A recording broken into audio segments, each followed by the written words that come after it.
मुरादाबाद की कुंदरकी विधानसभा एवं बिलारी विधानसभा संभल लोकसभा क्षेत्र के अंतर्गत आती है। यहां सभी पार्टियों ने अपने प्रत्याशी मैदान में उतार दिए हैं और 7 मई को मतदान होना है। उससे पहले प्रत्याशी लगातार एक दूसरे पर निशाना साध रहे हैं। बीते दिनों भाजपा प्रत्याशी परमेश्वर लाल सैनी ने इंडिया गठबंधन के घोषणा पत्र को ढकोसला कहा था और उनके द्वारा इंडिया गठबंधन पर जमकर निशाना साधा गया था। उसी का पलटवार करते हुए सपा प्रत्याशी जियाउर रहमान वर्ग भाजपा की नीतियों को अच्छे से समझ चुकी है। जनता बदलाव चाहती है। इंडिया गठबंधन के घोषणा पत्र को ढकोसला बताने वाले परमेश्वर लाल सैनी पहले अपने गिरेबान में झांक कर देखे। भाजपा ने पिछले चुनाव के दौरान घोषणा पत्र जारी किया जिसमें तमाम वादे किए थे, लेकिन जमीनी स्तर पर कोई भी वादा पूरा नहीं कर पाई थी। सरकार की इसी नाकामयाबियों को देखते हुए जनता बदलाव चाहती है। इंडिया गठबंधन के प्रत्याशी जियाउर रहमान वर्ग ने खासकर कुंदरकी एवं बिलारी की विधानसभा की जनता के बीच जाकर जनसंपर्क साधने की कोशिश की। उनके द्वारा कहा गया कि जनता का मुझे प्यार मिल रहा है, जनता बदलाव चाहती है। मुझे पिछली बार कुंदरकी से विधायक बनाकर जनता ने ये साबित कर दिया कि कुंदरकी और बिलारी की जनता इंडिया गठबंधन के साथ खड़ी है। वहीं संभल लोकसभा प्रत्याशी द्वारा भाजपा पर जमकर निशाना साधा गया। उन्होंने कहा कि भाजपा सरकार ने ईडी और सीबीआई का दुरुपयोग किया है। इनके नाम पर लगातार इंडिया गठबंधन के नेताओं को जेल भेजने का काम भी किया गया है। बिलारी से स्टार न्यूज भारत के लिए ब्यूरो रिपोर्ट।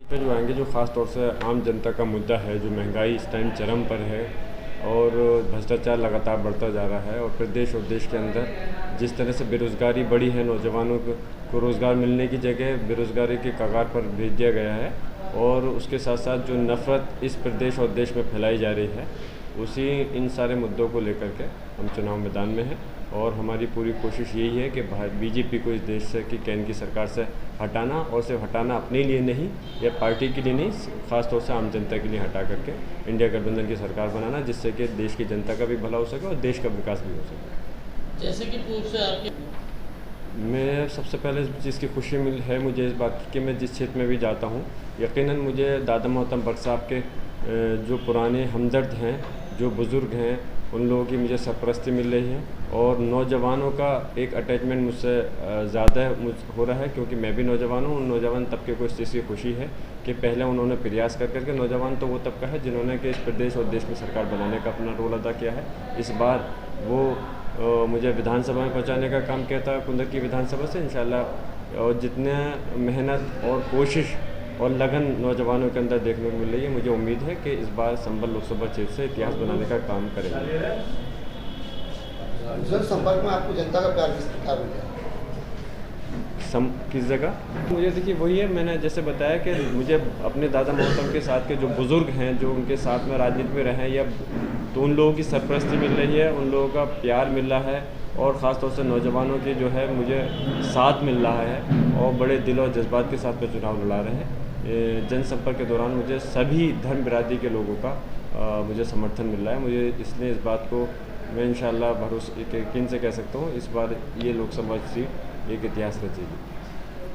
घोषणा पत्र को लेकर क्या कहना चाहेंगे? इंडिया गठबंधन ने घोषणा पत्र जारी किया है, उसमें मजदूरों के लिए वो खासकर बोला है, तो क्या उस पर अगर सरकार बनती है तो फर्क? सबसे पहले मैं यही कहूँगा, जो घोषणा पत्र इंडिया गठबंधन का है वो भारतीय जनता पार्टी की तरह गठबंधन नहीं है। जिस तरह से भारतीय जनता पार्टी ने अपने जुमलेबाजी कर करके लोगों को गुमराह कर करके, धोखा दे कर करके कि 15 लाख रुपए हम किसान हर नागरिक के खाते में भेजेंगे, काला धन वापस लाएंगे, भ्रष्टाचार ख़त्म करेंगे, महंगाई को ख़त्म करेंगे, ये सारी चीज़ें जो लोगों को गुमराह करके की थी और लोगों ने विश्वास भी किया था और इसी विश्वास के तहत इनकी सरकार बनाने का काम किया था। इन्हें एक बार नहीं, 2 बार मौका दे चुके हैं देश के अंदर, प्रदेश के अंदर तो दिया ही है, तो इसलिए अब वो उनकी उस पॉलिसी से वाकिफ़ हो गए। लेकिन इंडिया गठबंधन का जो घोषणा पत्र है वो खोखला नहीं है। जब सरकार बनेगी तो सबसे पहले उस घोषणा पत्र पे को अमली जामा पहनाने का काम किया जाएगा। परमेश्वर लाल सैनी इस मामले को लेकर प्रत्याशी हैं भाजपा के, उन्होंने सवाल उठाया था कांग्रेस के घोषणा पत्र को लेकर, उनकी प्रतिक्रिया करते हैं। मैं पहले यही कहूँगा कि सवाल उठाने से पहले अपनी भारतीय जनता पार्टी का जो उनका घोषणा पत्र रहा है उसका जवाब दें कि उन्होंने उस घोषणा पत्र के तहत कितने काम को पूरा किया है। यकीनन इस बात का वही नहीं, बीजेपी का कोई अन्य नेता भी, राष्ट्रीय नेता भी जवाब नहीं दे पाएंगे। इसलिए अभी तो कांग्रेस ने, इंडिया गठबंधन ने, समाजवादी इंडिया गठबंधन ने जो घोषणा पत्र जारी किया है, अभी सरकार बनी नहीं है। जब सरकार बन जाए तो इनको सवाल करने का अधिकार मैं समझता हूँ तब होगा जब सरकार बन जाएगी। कल खुजराहो सीट पर